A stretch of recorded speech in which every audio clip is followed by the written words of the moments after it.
Thank you so much, everyone, for being here. My name is Turki Fageera. I'm the managing partner of TAMx Studios. Glad to be talking to all of you. I see some familiar faces. We can definitely deliver the session in Arabic, but I think we're going to have non-Arabic speakers with us. And the content is going to be in English as well. So in case you have any questions throughout the session, if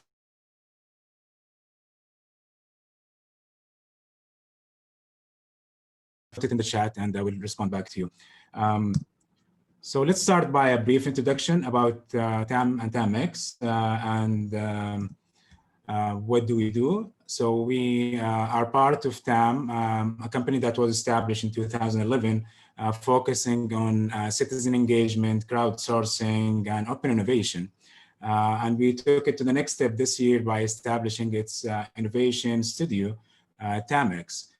We are focusing mainly on designing experiences when it comes to the public sector. How can we apply all of that accumulated knowledge that we have built throughout the past few years within public engagement to design better services and policies and engage with the crowd.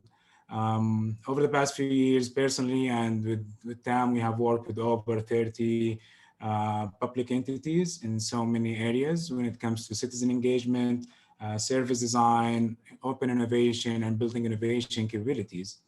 Our main focus today is to apply that, the power of design to design seamless citizen experiences, apply open innovation in policy design, redesigning internal processes and become more efficient and redesign employee experiences accordingly, apply crowdsourcing and open innovation as a main tool for innovation and disruption, and using that behavioral design and psychology and behavioral economics as a main tool to drive change, inshallah, in the economy. The thing that we, I think, do the most is that we provide full-fledged design and delivery expertise. So we design those experiences, we develop it using our digital and solutions arm, and we have very strong delivery team that takes that to the next step. What we would hope to achieve is that we have that full cycle of applying the innovation process from inception to impact. So I wish that you visit our websites and learn more about our services, inshallah, after we finish from this masterclass. So there are a few basic rules. I see some familiar faces who attended some of my sessions before, so I think they know the rules. Basically, one of my most important rules is to have fun, is to engage with us, is to keep interacting. It's not going to be a one-way communication.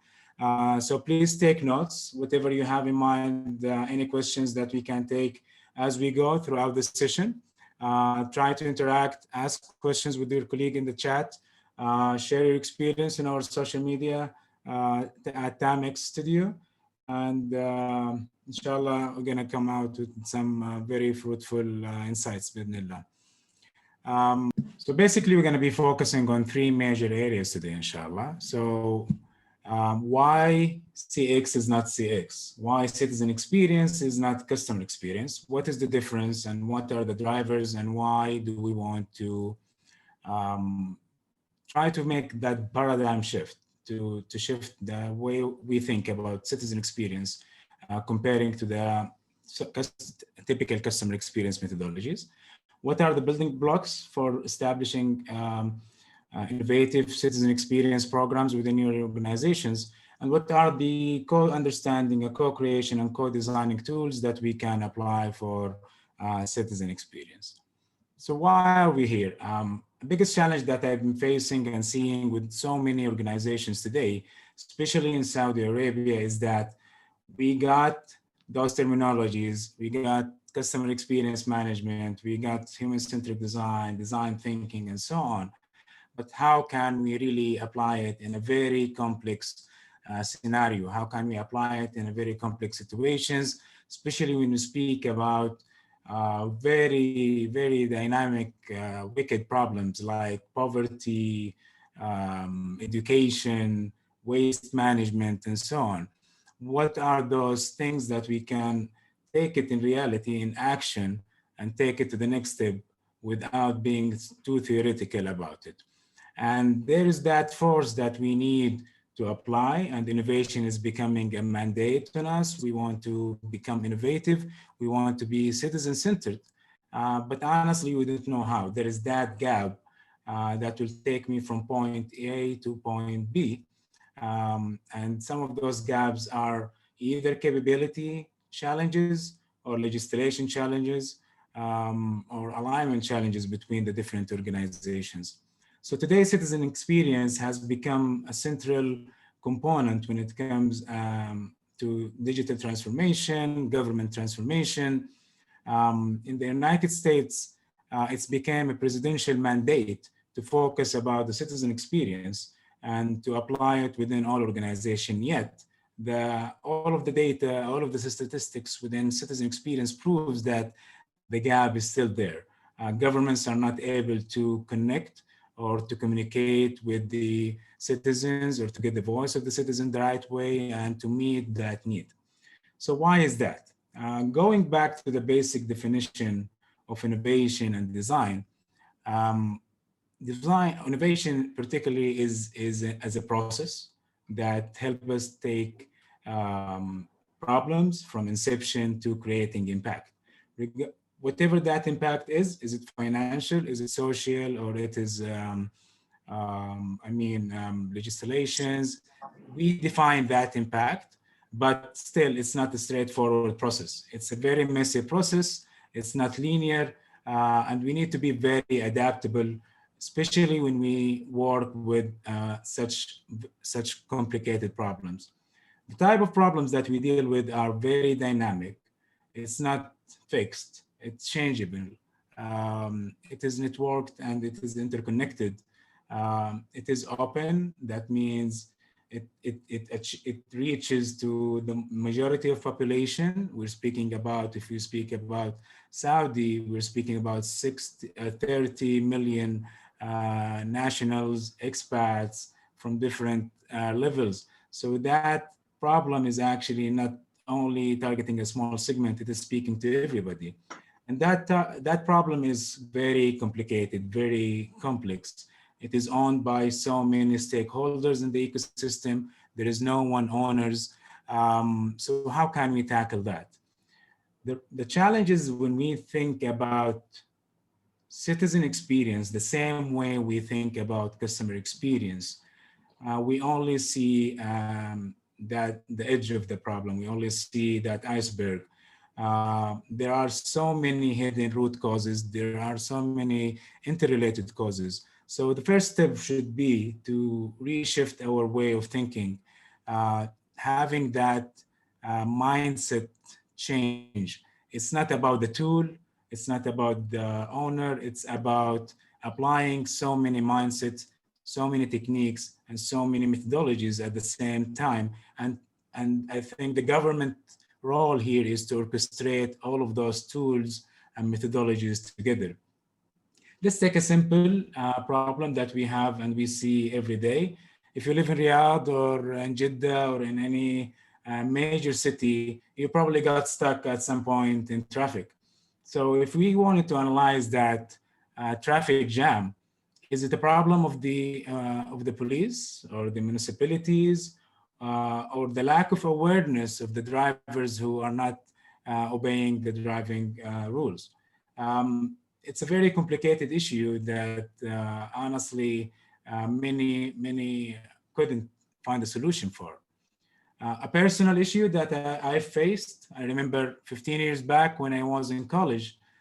Any Saudi remembers the الملف الأخضر or الملف العلاقي. Anyone who wanted to look for a job had to have that green file where you have all of your certifications, all of your papers scattered in there. And you had to go looking for a job. Nobody answers their email. There are no enough websites. There are no enough recruitment services to help you find a job. Alhamdulillah, maybe today things are getting better, but in those days, that was a really frustrating experience for me. I remember then that I decided that I would do whatever I can to make it an easier process, to learn whatever it takes to make government services much easier, to stop waiting in lines, to stop having that anger, that frustration from not being able to achieve your task in a very easy way. I think this is our responsibility. If you can think about one similar service that caused you frustration or anger before, appreciate if you write it also in the chat. Let me hear your stories. What major, I would say, service that you have seen over your career or your personal lives that caused you anger, that caused you frustration? Please write it down. Let's hear from you, guys.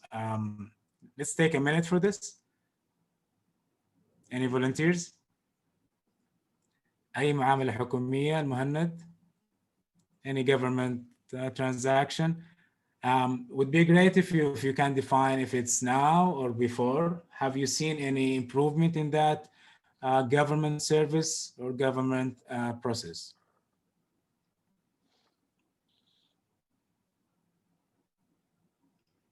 Food delivery services, okay.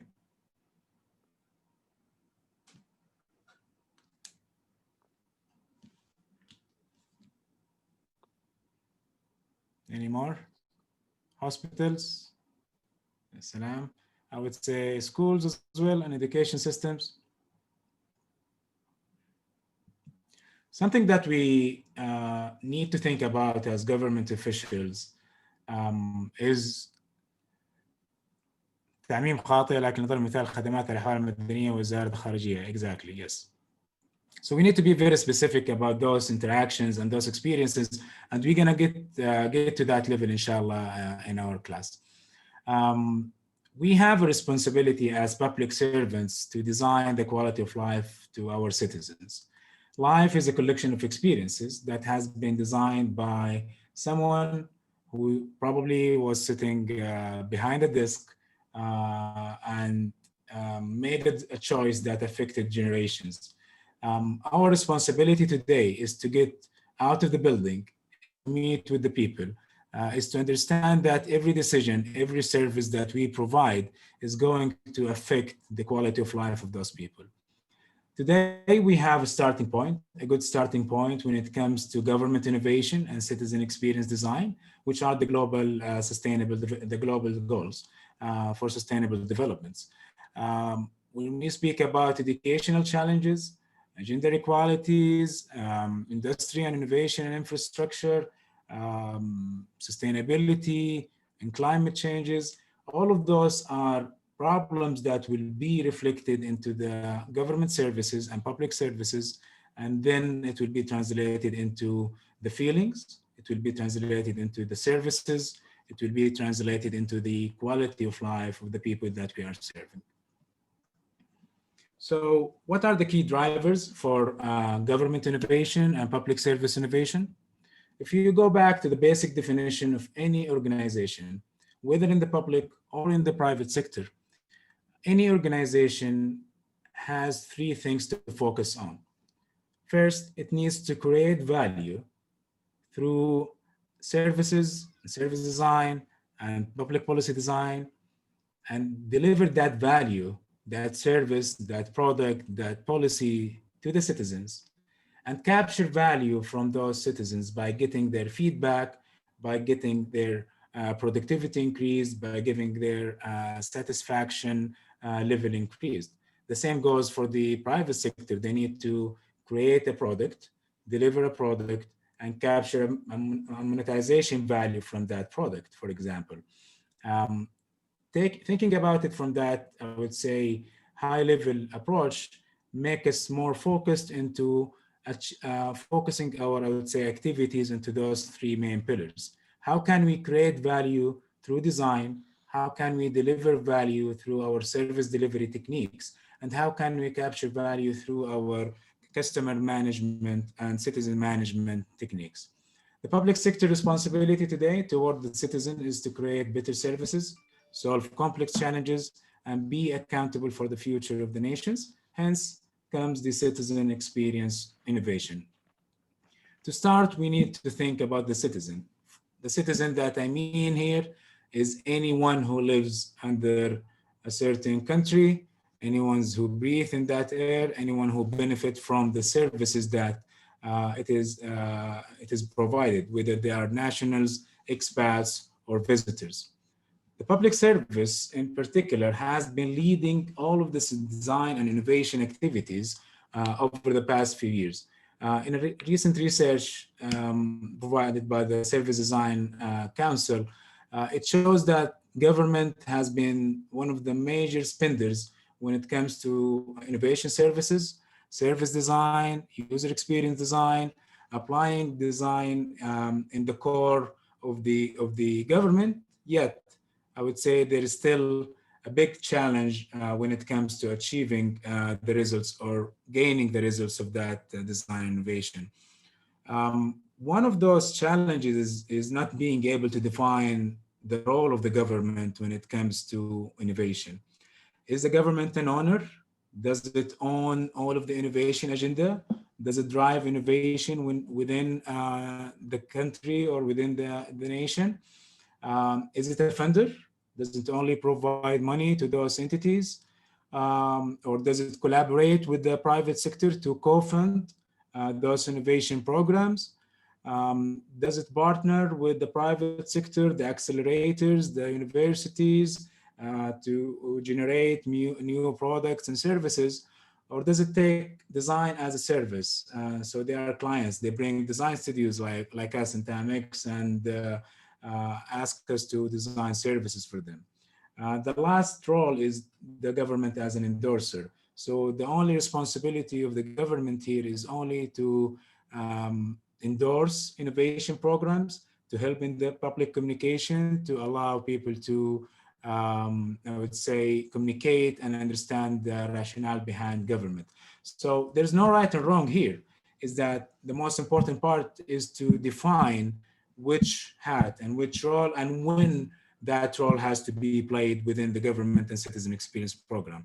Let's say the question that Muhannad has said. So one of the biggest challenges, in my opinion, is the alignment between different stakeholders. Exactly. Muhannad, we're gonna get to the ecosystem and the complexity of the ecosystem. The biggest challenge in any government ecosystem is the alignment, is the ownership and the communication between all of those stakeholders. Today, we have in Saudi over 200 government entity. We have over 80,000 government services. Only 900 services are digitized. So this shows a big gap. I mean, alhamdulillah, I think we have reached to a very high maturity level when it comes to digital transformation. Yet, there is so much room for improvement. There is so much room for being citizen centered, human centered, applying design principles into achieving better interaction with those services and products and policies. When we speak about 200 entities, we speak about almost 1 million small enterprises, medium sizes, companies, large corporates, universities, accelerators, incubators. If you can think about that map of the major players in the ecosystem, it's a very complex system. It's a very complicated scenario. How can I align between research institutes within universities, with government entities who are focusing on operations, with service providers in the private sector who are, I would say, focusing on profitability and coming out to the market and sustaining their business? How can I connect the dots? How can I think about all of those entities working together in a seamless process? This is a challenge. This is one of the major dilemmas in government innovation. We need to rethink those relationships. We need to rethink those roles. We need to rethink how those entities are interconnected and interrelated. I think we should measure success by the ability to design and develop fulfilling experiences to the customers, to the citizens and the employees. If I'm not able to design, deliver, and manage those experiences, I didn't do my role as an organization within the public or the private or the academia. So why citizen experience doesn't work for customer experience? Why the typical tools or thinking about one way of frameworks, one way of toolkits will not be able to help us achieving a proper government innovation in the future. What happens if we think about citizen experience the same way we think about customer experience? Would that work for us? Definitely it would in some areas. We have seen approved when applying customer journey mapping, customer experience management, design thinking, and service design to solve citizen experience issues. Yet, we can't just think about it only as from one side, from one perspective. We need to think about design in a more holistic way.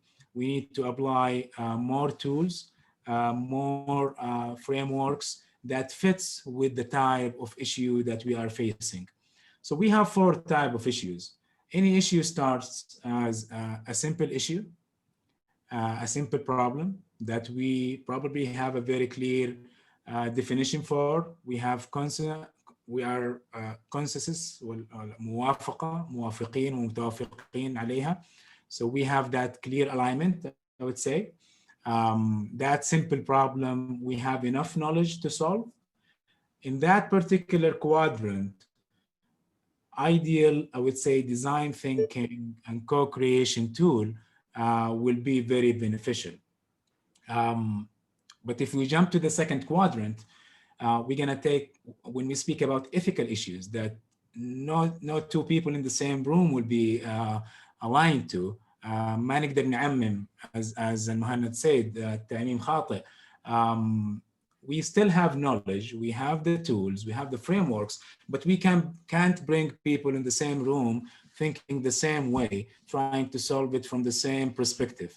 And this is a big challenge. We jump to the issues that is, I would say, scientifically difficult, things that we need R&D, we need technological innovation for. So that requires subject matter expertise, requires scientific research. We have little knowledge about, we don't know how to solve it. And COVID-19 is a great example of an issue that we are facing today that experts and scientists don't have little knowledge about, haven't seen such epidemic before, don't know an example for it. So it will be very, I would say, shallow thinking if I assume that a design thinking workshop will solve a problem such as COVID-19 and the dilemma that we are focusing today. And this take us to the wicked problems, the problems that we have no idea about and we don't align about and we can't connect about. Let's take an example. Vaccination, I would say, التطعيم شلل الأطفال, for example, was a wicked problem, was a problem that we scientists didn't have a solution for at some point. People didn't accept it when they first released the vaccination. It became sort of a similar, simple problem when scientists found out the vaccination and came out with the formula. So now we have more knowledge. We have the technology, which is the medicine or the vaccination.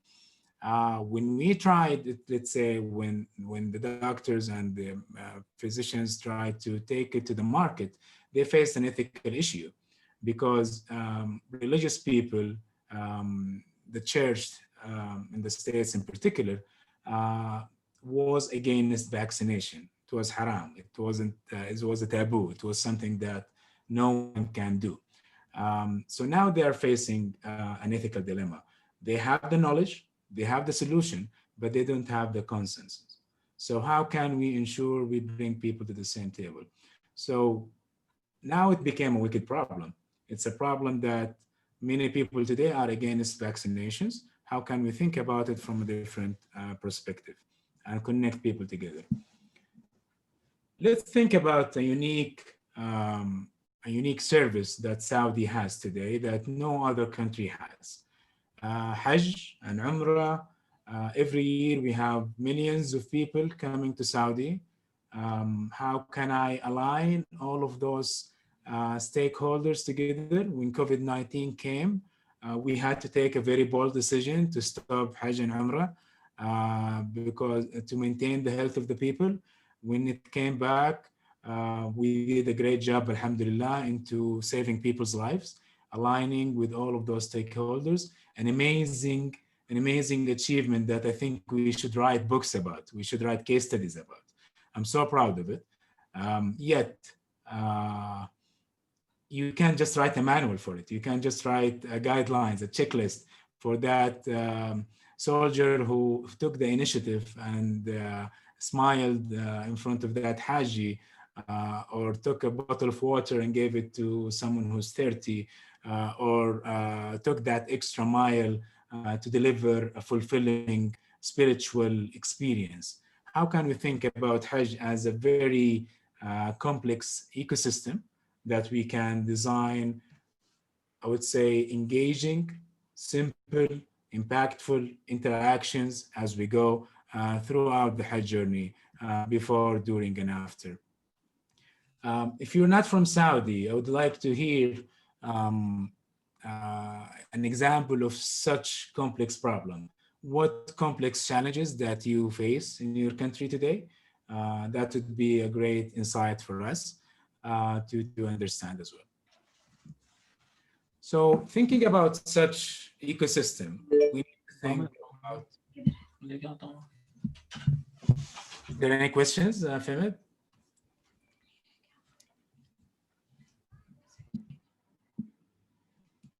Okay, moving on. We need to think in two ways. We need to think top down. We need to think bottom up. We need to think front end and back end. I mean, from the front to the end and from the back to the end. When we think about interactions, we need to apply user experience design to think about the user needs, to think about the interactions of those users, to design those products, those services that will be fulfilling, will be very easy to use with the users. We need to think with service design and apply service design methodologies to develop services that sees the light. They are intangible by nature. It connects so many interactions together. It has policies, it has touch points, it has back-end employee experiences, customer experiences, all together that will produce us new systems. And those systems, interconnected systems, will generate the citizen experience. And this is where we need to apply system thinking as a major tool for change and for development. And innovation management as a methodology to orchestrate all of those touch points, to orchestrate all of those initiatives, all of those services, all of those experiences together. Innovation management allows us to think about the entire process from inception to impact, allow us to see it from, a top view, to orchestrate all of those engagements, all of those interactions throughout the life cycle of the citizens and the experience. System thinking is something that we are missing, honestly. It helps us think about how things are disconnected and how can we connect the dots. It helps us think about linear services, about linear journeys, but yet journeys and journey maps and customer journey maps are not just linear. It's not just one A4 or A5 or A0. I think one of the largest journey maps that I did before were like 7 meters wide. That way of thinking about journey maps, interconnections, or customer experiences has to be taken about to the next level. Where are the silos? Where are the emergencies? How can I dig deep to the smaller parts and connect the ecosystem as a whole together? How can I analyze using quantitative research and synthesize using qualitative research, and see the relationships, see the partnerships, see the roles of all of those organizations and stakeholders in my ecosystem. So Mohannad, yes, it's a big dilemma. It's a big issue. And I don't think any government today has the answer. But I hope if we thought about it in this particular way, we can definitely bridge the barriers and close the silos between the players. So let's take Firas questions. Have you attempted to implement your model with any government entity? Definitely. I'm going to come to the model for us. So we have been working, and I'm going to emphasize now into the components of the model. So our model now, we have been, personally, I have been in the market for the past 10 years trying to disrupt, building the culture of innovation and building innovation engines inside organizations. I'll be sharing some of those success stories and failures as well, inshallah, with you in the upcoming slides. If we don't have any questions so far, I will be moving on.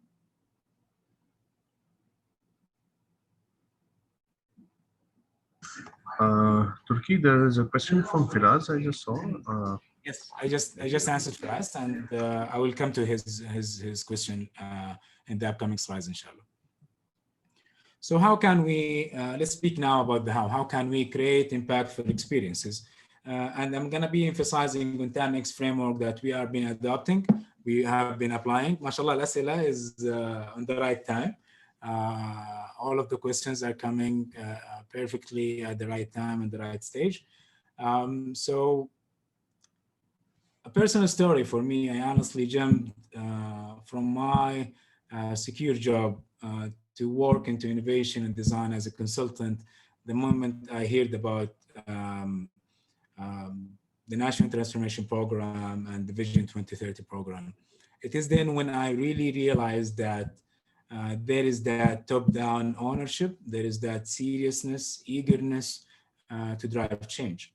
And me and my team have been working very hard into introducing human centricity to design and design methodologies within the public sector and the public sector in particular over the past few years. Our focus is to design and develop experiences that makes people's life simple, engaging, and impactful. If we don't simplify the way people interact with our services and experiences, we're going to face frustrations. If we don't engage them in our design process, we're not going to be answering their problems. If we don't create impact, then there is no, I would say, there is no meaning in everything that we do.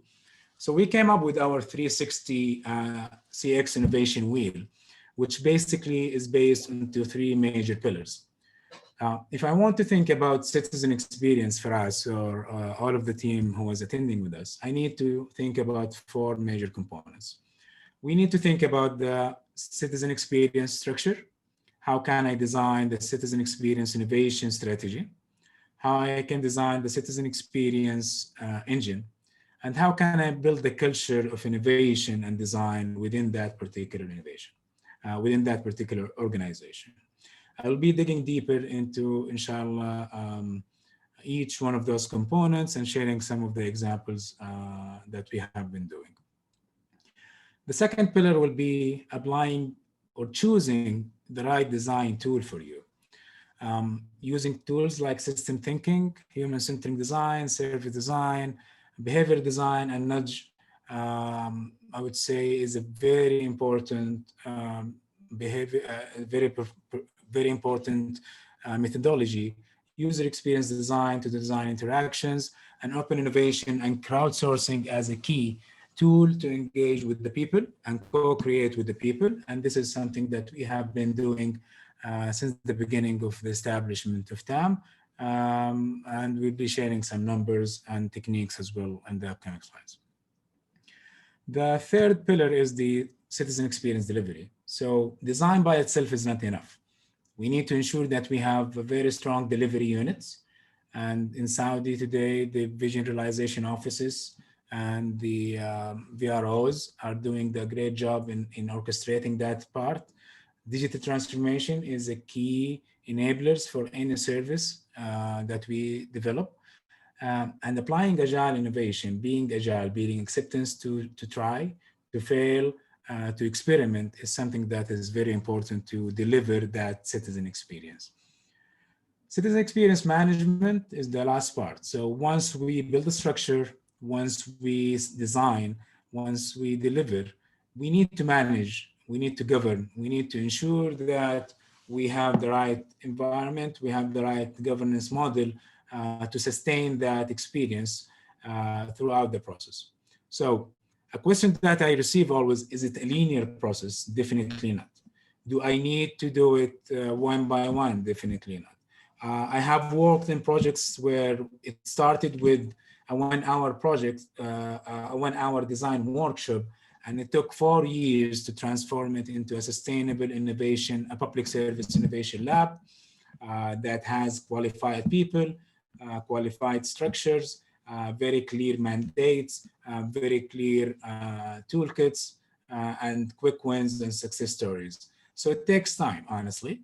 And the structuring part is definitely the hardest part. But let's understand that if I need to disrupt my ecosystem, if I need to disrupt my services, if I need to disrupt my citizen experience, I need to change everything in the way we do business. So how can we design a very tangible citizen experience strategy?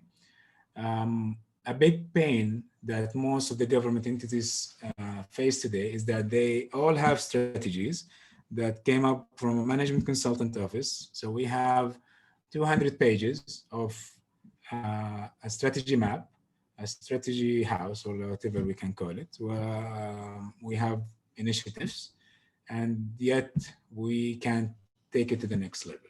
How can we be very pragmatic, be very actionable, realize that there are things that could be designed and executed immediately, and focus on the quick wins?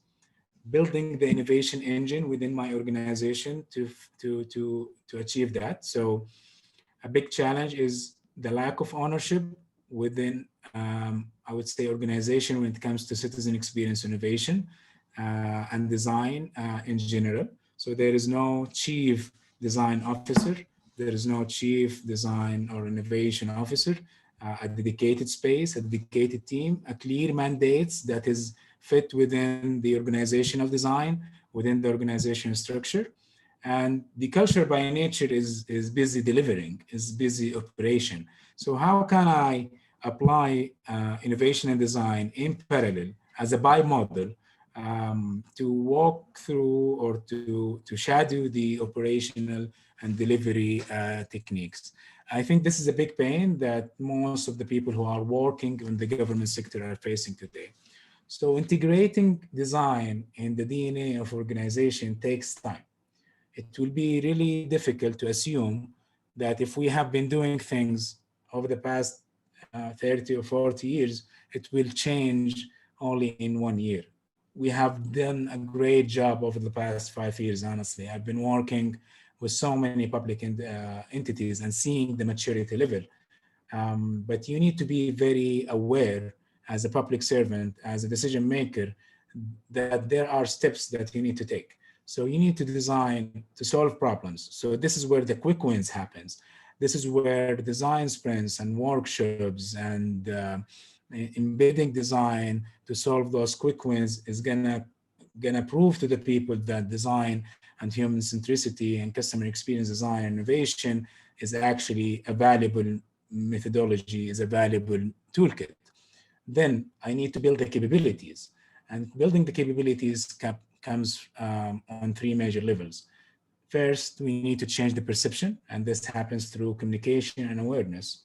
Second, we need to train the people, make them own the tools, own the toolkits, master those tools when it comes to service design, interaction design. and this comes through training. Second, I need to have the ownership, and this happens through embedding and implementing and establishing innovation units and innovation labs within the organization. The last part, which is I really hope to see, inshallah, very, very soon, is to have design and innovation as a policy. You need to speak the language of innovation and design from the top down and from the bottom up. Otherwise, it will not succeed. So unless we have an entity that owns the innovation agenda in Saudi Arabia or in any other government, um, we're going to have a risk of not sustaining all of those efforts, all of those long hours, all of those amazing achievements that we have been doing so far. One of our products, and this maybe answers Firas. Personally, I have been, as I said, in the field for a long time, alhamdulillah. I have established over 5 or 6 innovation centers in government and corporate labs. I work particularly in a field that is, the statistics says that all innovation initiatives have a 96% failure rate. And the reason is we don't think about it the right way. We don't have the right, I would say, ownership for it. So we introduced the Citizen Experience Lab as a product to introduce and build within the government innovation units, establish that momentum, help educate the market, educate the ecosystem. Does it have to be a fancy room with lots of post-it notes and moving wheeling chairs and tables and stuff? Definitely not. We're saying that you can establish your unit, you can build it with the, I would say, most affordable ways, focusing on applying quick wins, focusing on building the culture, raising awareness, and getting the insights and do that paradigm shift within your organization with a very clear roadmap of maturity and organic maturity that you need. It's wrong to think that if I invest so much time and money to build fancy rooms and fancy systems and nobody use them, and then I'm gonna create impact. We need to be very honest. We need to be very clear about the goals of the innovation agenda within your organization. And we need to define very clear outcomes of such innovation engine, innovation lab. Hopefully that small space will graduate into a unit that will disrupt and will generate value across the entire organizations. Something that I always tell my client is to be very clear in defining your innovation lab agenda, is to be very specific about its mandates. What is the exact outcome of the innovation lab? Is it working in the expansion field? So you already have a product or a service that requires to be expanded and improved. And this is where product innovation and go-to-market strategy would work the best. When you speak about transformation and policy design, we need to get to the second quadrant. It's a quadrant where we are more engaging with the people. We are co-understanding with them. We're focusing about a system level. If I need to involve, so it is, I would say, a living lab that is mainly focusing on research and getting insights, or a platform, a crowdsourcing platform that needs a virtual innovation center that needs to get the insights from the people, or it's only there to enrich, to add that extra human centricity aspect to it.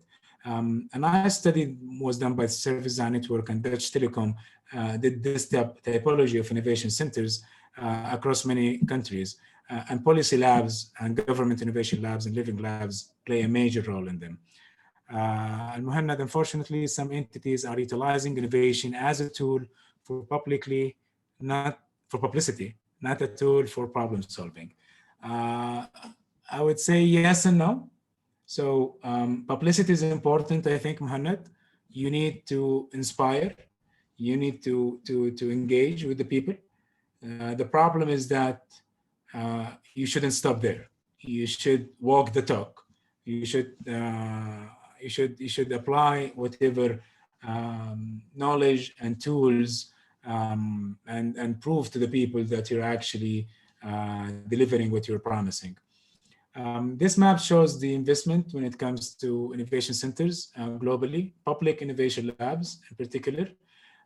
Definitely, we need more in our region. We need more ownership when it comes to public policy and citizen experience design.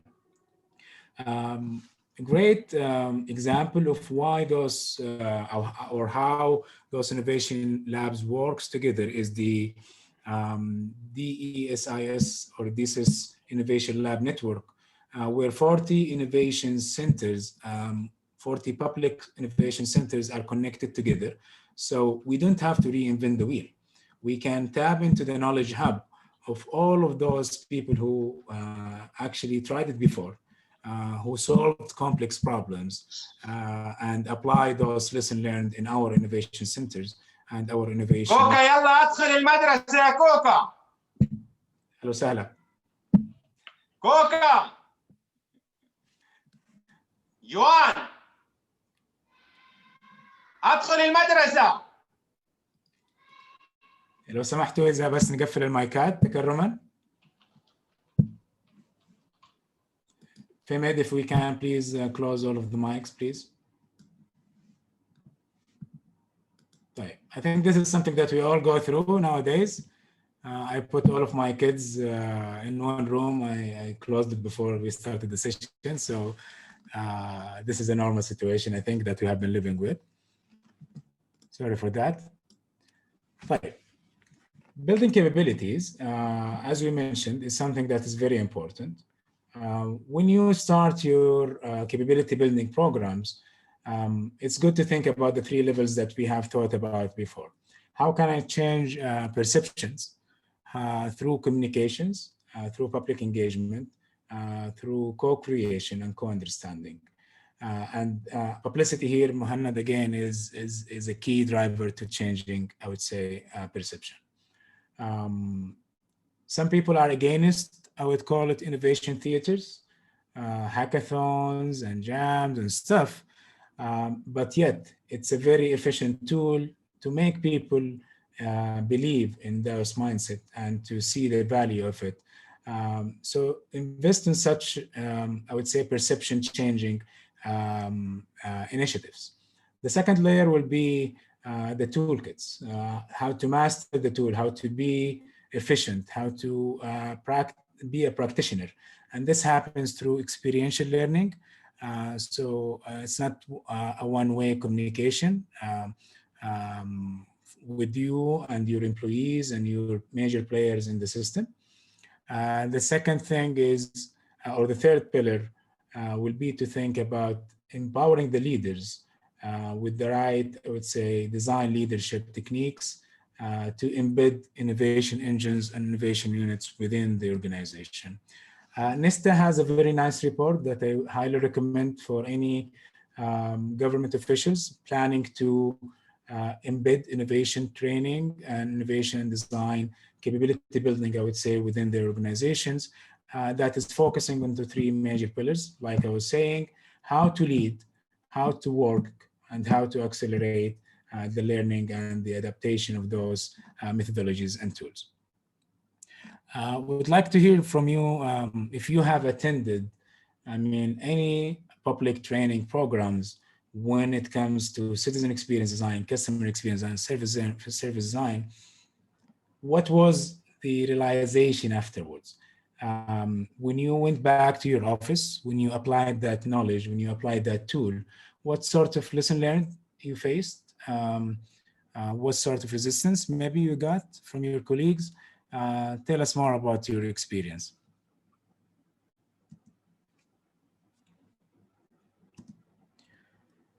So the second part when it comes to delivery is how can we engage with the citizens? How can we bridge the gaps? And I'm going to focus only in on one major technique here, which is open innovation, our bread and butter here in TAM. So how can I engage, co-understand, co-create, and co-design with my citizens, with my target audience. And crowdsourcing here is the major technique and the major tool. Citizens today are tech savvy. My daughter, Dana, she's 2 years, mashallah. She know how to use my phone and my iPad, and she doesn't speak yet. So the next generation is going to be really savvy. They're going to be more demanding than us. They're going to demand more interactions, more engagements from the government, rather than what's happening today. So how can we, I think there was a video where one of the boys who was homeschooled was asking Alexa to solve his math assignment.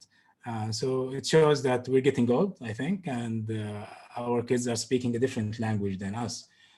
Customer experience, citizen experience, and interaction design is going to be totally different in the next few years. So how can we bridge the gap? You all know Home Alone, so you don't have to be like him. You don't have to do it yourself.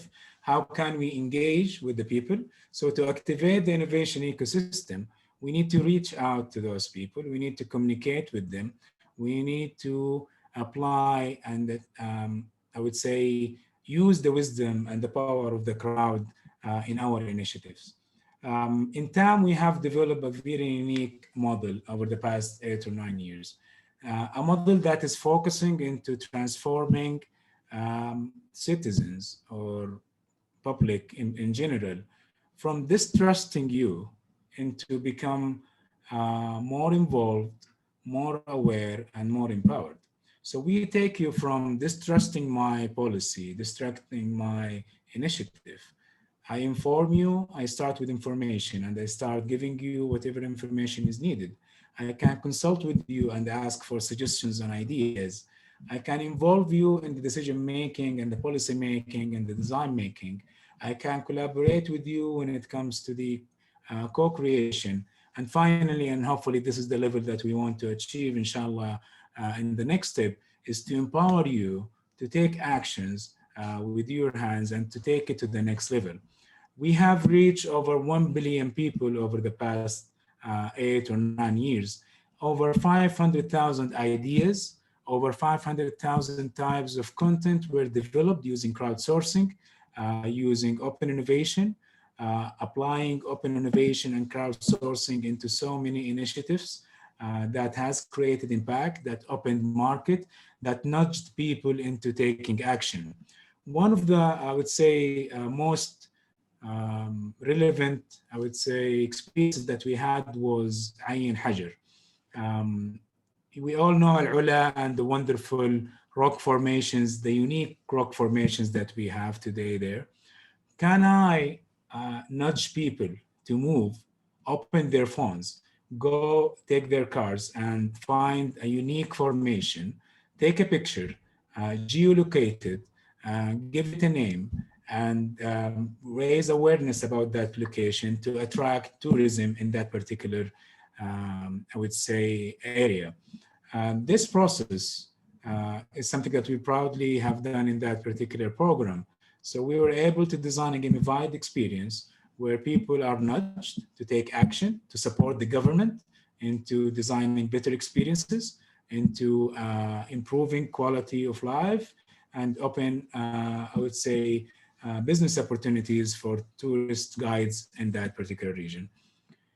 So jumping to the next level of open innovation, you need to think about it not all in one size. So crowdsourcing can happen into so many formats, either in digital platforms, either when it comes to user research, ethnographic interviews, co-understanding workshop, testing a hypothesis with the design sprints and the research sprints, asking the public for ideas, asking the citizens for ideas and engagements, seeking out subject matter expertise. Today, we have reached to a global and local network of innovators who are willing to co-solve with you. As a government entity, you shouldn't worry or take that burden yourself. You can engage with the public to help you with that.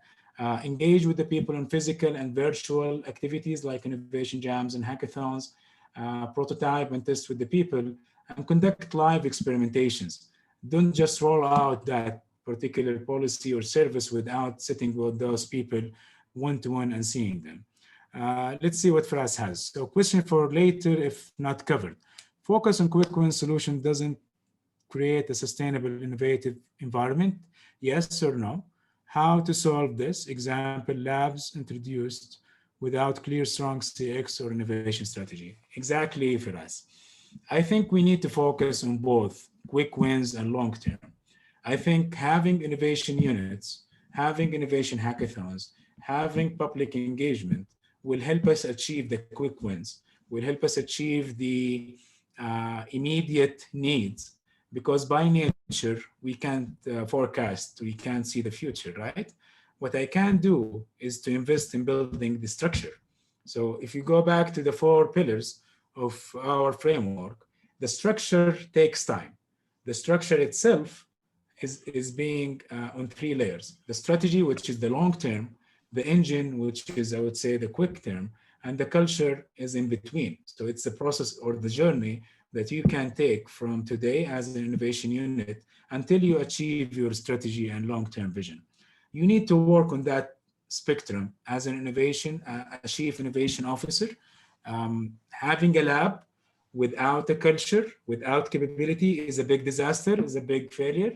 Having a lab, or having a hackathon or a jam with having an innovation strategy and long-term vision would mean that it will turn into an innovation theater, which is something that we don't want to achieve. We need to balance between the quick term and the midterm and the long term as we go. We do this a lot. We try to balance between all of those layers, engaging with the people, engaging with all types of citizens, being modest, honestly, bringing everyone يتربعوا على رجولهم. Sorry, it's in Arabic. I don't know what's the term in English. I have brought public officials, CEOs, young entrepreneurs, all on the same table from public and private sector, working together informally, I would say, without all of those barriers and trying to solve problems. How can we engage decision makers, designers, creative people, innovators, public officials? We can't assume that all of them will be able to design experiences, but we need all of them working together. So it's our responsibility to build the platforms and build the areas and build the space, regardless what that space is, and try to achieve that impact together. An example here was to redesign Abshir, and Mr. Ali Asiri, Engineer Ali Asiri, the CEO of Yassir, was attending that event and was supervising the outcomes. So having such sponsorship and ownership will definitely achieve impact. Something that is very important that we neglect as well, get out of the building. Speak with those people, the real users, speak with the real, hear from them. Qualitative research will allow you to get understanding, get different perspectives. Surveys by themselves, voice of the customer's tools are not enough. Let's get our hands dirty. Let's get to the streets. Let's speak with the people, regardless where they are, how old they are, and what are their needs. So crowdsourcing and open innovation can be done on different spectrums, different areas. A very nice tool that is about exchanging value is My Eyes, Be My Eyes. It's a nice platform that you can actually crowdsource people to see for you. And there is Terjimli as well, a Saudi-owned platform that asks people to translate for the refugees. So think about crowdsourcing from different levels. How can I give people a platform, a place where they can take it to the next level? They can build with it. How can I design a space where we can create together? How can have a space where we can exchange ideas, like Lego ideas, for example, and all of the platforms, منصة فكرة اليوم with the small and medium enterprise authority is something that we have been running, learning through user experimentations, exchanging value and creating opportunities for the market, and coordinating with the individuals toward the shared mission. So engage with them, make them believers, and transform them from distrusting to empowerment. I think this is a very important mindset that we need to think when we engage with the crowd, when we engage with the public. The third pillar is the experience delivery. When we think, unfortunately, when we think about experiences, when we think about customer journeys, we only think about a linear process.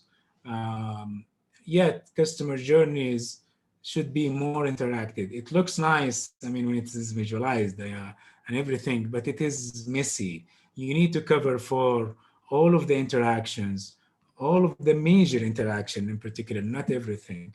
You need to see the needs of every user. You need to think about the employee's needs. So you need to design for the employee experience, the backstage experiences.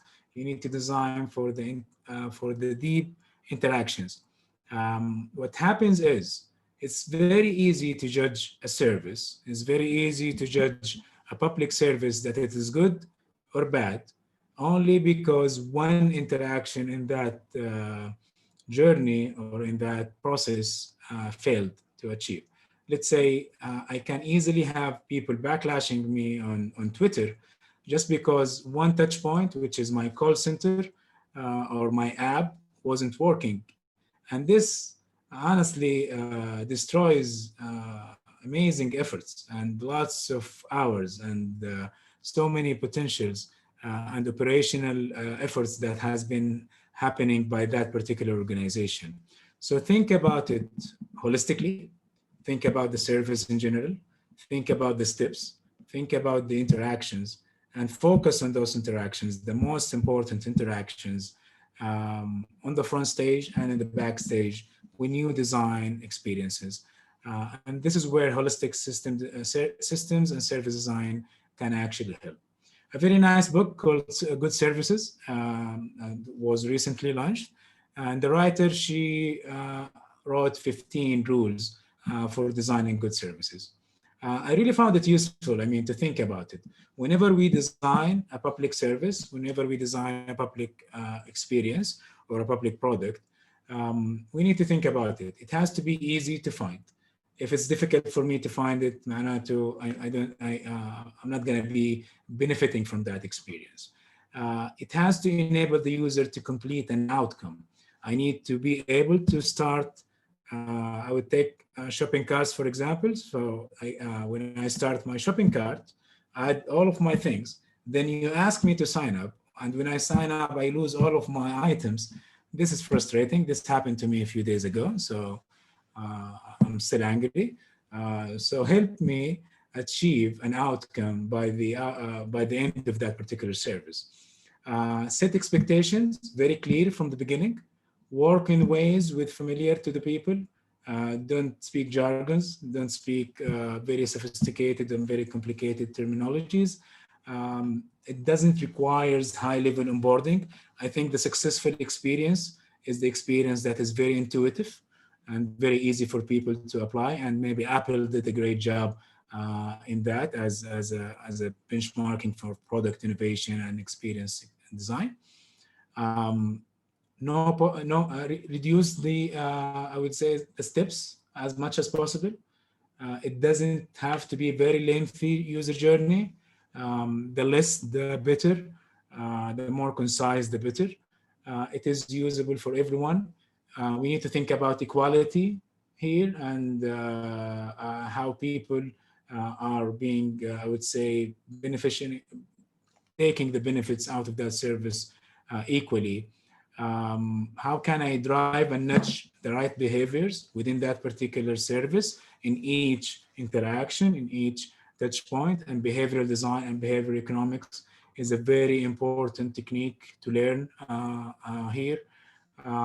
Clearly explain why the decision has been made and make it easier to get human touch and human interaction. And this is, I think, a very important point.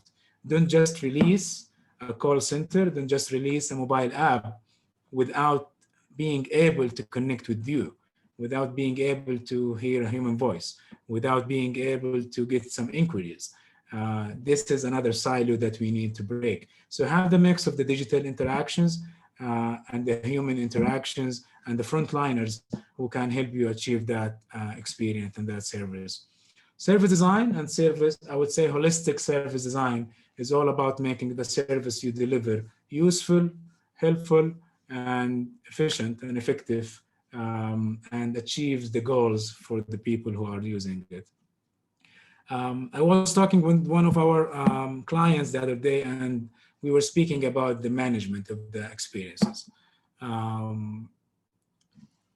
Something that gov.uk did very well, I think, is that it established a one-stop shop service design and experience design library, where as a public servant, I can go, I can download all of the templates, I can see all of the guidelines, I can ensure alignment between all entities. There are very strict rules. If you want to launch, let's say, a digital platform, you need to follow it. We can see clearly today that the inconsistency of so many digital public services in the market.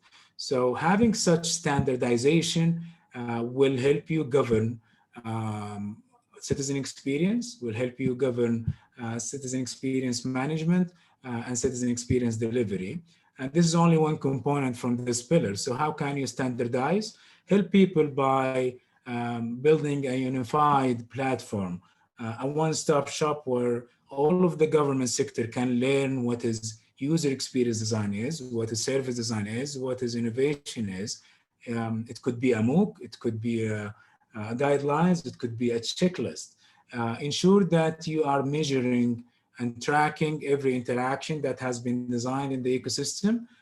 Ensure everyone are speaking the same language. And I think today it's much easier than before. So it's just a food for thought. What can we do today in our ecosystem? Imagine a platform that can standardize all service design and interaction design throughout the entire ecosystem that we have shared before, setting a certain level of knowledge, a certain level of practice, a certain level of understanding. I think Watani was a great example of a public app or a public service that was measuring 80,000 expertise. I think it requires more knowledge, but it shows that we in the market have a good maturity. We can measure and track citizen experiences, and hopefully it will evolve and be led to the next level. So any questions so far? If anyone, yes, UAE has the happiness index, I think, and they were one of the first to introduce the happiness index app. And this is, I think, something that is really needed to get the voice of the citizen and voice of the customers. All of those pillars we can definitely detail in much more. The reason of this, I would say, talk was to give, for me, is to think about citizen experience in a different way, having that paradigm shift with public servants, designers, and innovators to use open innovation, to use public service in a different way. The spectrum of innovation and design is very broad. Don't just get fixated to one tool. Don't just get fixated to one methodology. It's all about human centricity after all, but use the right tool in the right context. Nesta has a very nice innovation spectrum, an innovation skill spectrum, where it is showing the different types of tools and platforms and methodologies that we can use in the talent space, in the creation space, in the technology space, and the intelligence and data space. As a government official, it's your responsibility. As a chief innovation officer, it's your responsibility to use the right tool, not to go behind buzzwords, not to go behind terminologies. Use whatever it works for your citizens and your target audience, and build your own formula, your own metrics. So when you use structure for innovation, you're building the roadmap for sustainable innovation. This is going to take time. There are quick wins, like we said, changing perceptions, engaging with people, when you design, try to co-create, apply open innovation as a powerful tool to get insights, to empower people and co-design with the people. When you deliver, ensure that you're focusing on the small interactions and the big picture. Focus on the top down, the bottom up, and the front to back, and the back to bottom, and the back to the front. And the last thing, try to capture those emotions, capture those insights. It has to be a mix of quantitative and qualitative metrics to ensure sustainability and I would say progress in your citizen experience. I always like to close with the books that inspires me. Most of the data, most of the insights that you have seen in this talk are from these books. I think there is a good maturity nowadays when it comes to the innovation and the, I would say, the knowledge, body of knowledge when it comes to public innovation and citizen experience design. Highly recommended. I only recommend the books that I read and I enjoyed. So please, maybe we can start, you can join our TAMx book club. And the last thing didn't work, sorry, but it was supposed to be something nice. I want you to think about one action, one experience from all of the tools, all of the pillars, regardless where you are today. Are you a designer? Are you an innovator? Or are you a public official or a leader? What is that one thing that you will be doing to improve citizen experiences? This is something that I would love to hear from you. Email me, chat with me, write to me, and let's try to create impact together. One last thing, a reminder to all of us that we live in a wonderful time. We are very fortunate to live in, honestly, in such amazing, disrupting times. I'm seeing it myself. I'm seeing how government entities, especially in Saudi, are talking citizen experience, are trying their best to move towards that. It's not an easy ride, but we have the sponsorship, we have the support, we have the right leadership, inshallah, to achieve it. So let's do it together.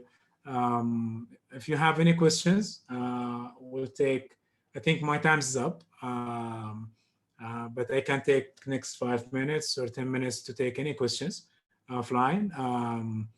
Thank you so much for being here. يعطيكم العافية جميعا. The slides will be available, inshallah, on the SlideShare and on Hopin platform as well. I would love to hear from you, from your lessons learned, and inshallah we can collaborate together in creating impact. So thank you so much for your time.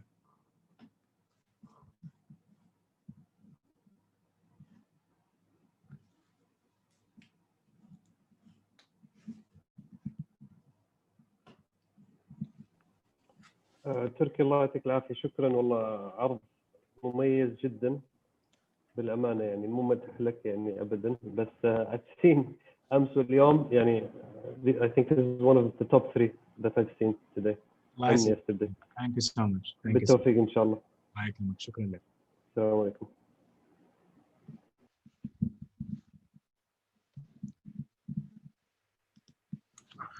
Thank you very much, Turki. I hope you had a good session today. Any other questions, or we can just end the meeting? We don't have any other questions. Wish you all a wonderful day and a great weekend. I think Dr. Samir is saying something. السلام عليكم. شكرا لك. أنا يعني أعرفك فترة طويلة بس أول مرة أحضر أسمع لك الكلام الجميل. الله يعطيك العافية وشكرا لك. Thank you so much. أكرمتنا بزيارتك دكتور سمير حبيبي. إن شاء الله بإذن الله، إن شاء الله قريب. شكرا حبيبي.